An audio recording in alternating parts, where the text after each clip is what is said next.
we came into the season knowing that the Raptors bench was maybe not super top heavy, but it was deep. It had a lot of players vying for a limited amount of rotation positions. And there's been games where they've gone 11 deep, 10 deep seems to be the way they're going right now, maybe even 9 deep in some scenarios this season after 15 games. But like, there's a good amount of talent off the bench. And even though I said it wasn't going to be top heavy, it's felt like that. The bench has been great for the Raptors this season.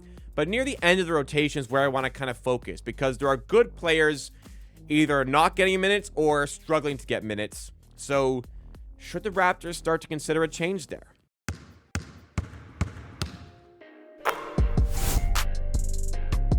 And the player I think that's going to be the main focus here is Jamison Battle. I even got asked this in some content I did with work that wasn't at all related to the Raptors. It was like an NFL stream, and somebody asked, what's it going to take for Jamison Battle to get minutes for the Raptors? And to answer, I basically said, I don't know. I don't know what it's going to take, because in one of the only games he got an extended run of minutes, he went 7 of 7 from the field, 6 of 6 from 3, had 20 points, and the Raptors beat the Cleveland Cavaliers. So if that doesn't do it, I don't know what's going to actually take it.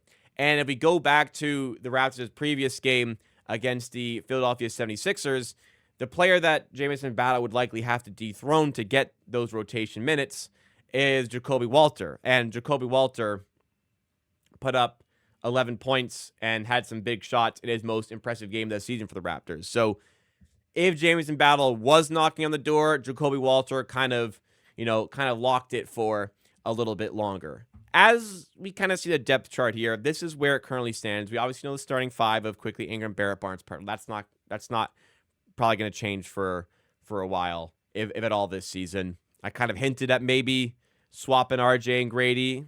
Maybe consider that in a previous stream. But anyways, probably not going to change the starting 5. The bench is listed as Shed, Walter, Dick, Murray, Boyles, Mamu. That's probably where I would have it as well, which leaves the likes of Ochai Agbaji, and even Jamison Battle, who's listed as like a 4th stringer on this depth chart. It leaves them kind of questioning what their role is going to be. Agbaji was like decently important to the Raptors last season, but a lot of talk about him getting traded this season to help the Raptors duck the tax. And he hasn't also played great in the minutes that he's gotten, so he's kind of fallen out of favor.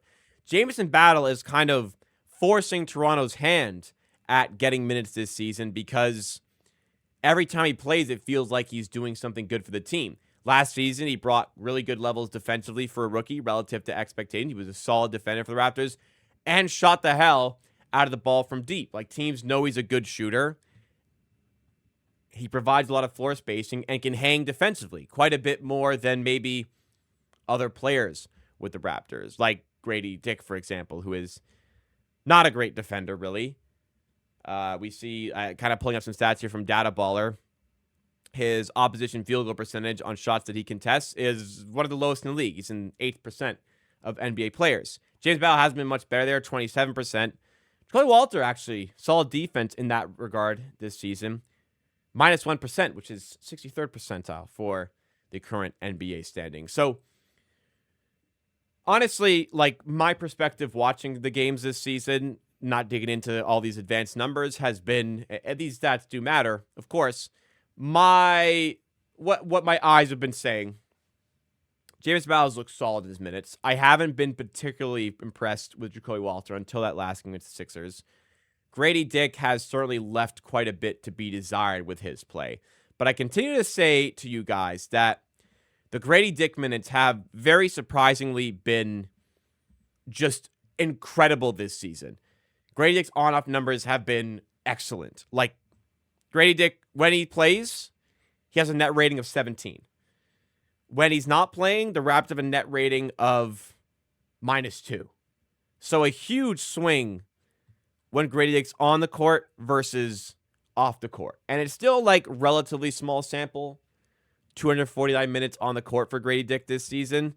But even still, like, on a night-to-night basis, we see Gradey Dick in the positive, and we see the Raptors winning the minutes he is on the floor. As much as, again, Gradey Dick himself hasn't been spectacular, we've definitely seen, we definitely saw better from him last season. He's only averaging 7.5 points per game, which would be a career low. 43.4% from the field, which would be a career high. And then a 34.7% shooting from 3, which would be, again, a career low. Hasn't been him at his absolute best for sure, but they're winning his minutes.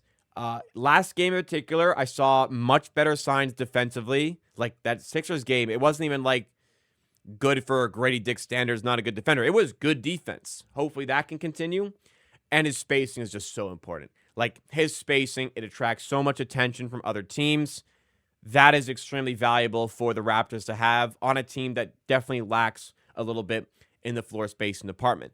I've also been kind of curious where we lie on minutes where we have 2 of these guys in the floor, 2 of these kind of floor spacing players like Gradey Dick, Troy Walter, and Jamison Battle. So we'll pull up those numbers here. Again, Gradey Dick's minutes, his net rating with him on the floor and Walter and Battle off the floor have been great, plus 18. With one of them on the floor, it's also been great, either with Walter or he's plus 20 or Jamison Battle where he's plus 40.8 net rating. All 3 of them on the floor, it's garbage time, so it's not really giving us any information there. But Gradey Dick minutes have been great. Jamison Battle on the floor without them has also been pretty good. 36 minutes only, and these are all small sample size, but plus 65 net rating in those minutes. Jacoby Walter is the only one where there's been a negative. Minus 17.9 in the minutes where Jacoby's on without Gradey Dick and Jamison Battle.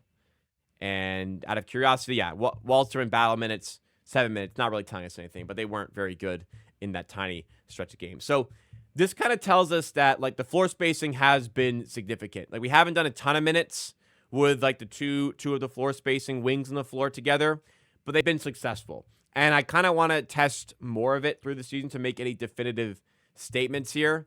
But I think what is clear here, and kind of like talking about the end of rotation, going into the season, I certainly thought that Gradey Dick had a pretty firm spot in rotation, but had to look over his shoulder a little bit. Walter was on the cusp of it. Jamison Battle was just on the outside looking in, trying to get himself in. Gradey Dick, I don't think is going anywhere. The Raptors continue to play really well in his minutes, and he's improving. Gradey Dick staying in his spot. He's not coming out of rotation. As for Walter, that Sixers game was a very good step in the right direction, but Battle's been playing well. I don't know what else he has to do to get these minutes, because again, like, he's played well, and he's still not getting over Walter, who hasn't played particularly well. But I think it's something to monitor. And if the Raptors do feel like they want to go make a trade, Walter could be an interesting additional piece to any trade that does transpire for the Raptors. Battle's been good, but it's just the Raptors bench has been successful this season. It's hard for him to get into it. We kind of knew this was going to be the case when there were going to be players who were playing well who couldn't crack it because it was a pretty deep bench overall. And we've been harping on all 3 of these guys. Gradey Dick, whose minutes have been good. Battle, who's played pretty well in his limited role. Walter, who hopefully can get better. We haven't even talked about Ochai Agbaji, who doesn't even fit into like a 10-man rotation based on the depth chart that we saw there. And in the last game of the Sixers, he was back healthy and didn't play at all. So it's tough out here. Agbaji and Battle are players who can help this team win, but are a little bit surplus to requirements right now. And all of this is a good problem to have. It's a good problem for these guys to be, no pun intended, battling out for these positions. It's only going to help to have this sort of internal competition. We were hoping for this at the start of the season, and now that we're here, 10-5, it feels great that we have this internal dilemma, because it means there's a lot of people playing well, and even when a guy like Colin Murray is out, we are taking care of as far as the minutes are concerned. So hopefully it continues. In the end, though, I do want to see some more Jamison Battle. Eat of that sacrifice a bit of Walter. I think Jamison Battle's warranted extra minutes. I think the Raptors play well and he's on. I'd like to see a little bit more of it.